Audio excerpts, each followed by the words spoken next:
যে hero Alam social মিডিয়াতে নষ্টামি করে ঘুরে বেড়াইতেছে, মেয়েদের সাথে নষ্টামি করে ঘুরে বেড়াইতেছে, সেই হিরো আলম 2 দিন পরে আসবে ইলেকশন করার জন্য, এমপি ইলেকশন, মেয়র ইলেকশন।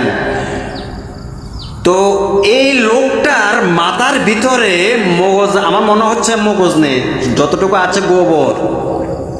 2 দিন পরে সে রূপ ধরবে, সে জনগণের জন্য অনেক কিছু করবে, কিন্তু সে তার মেন্টালিটি খারাপ আমি মনে করি। সে এখন অনলাইনে মেয়েদেরকে নিয়ে নষ্টামি করে বেড়াইতেছে।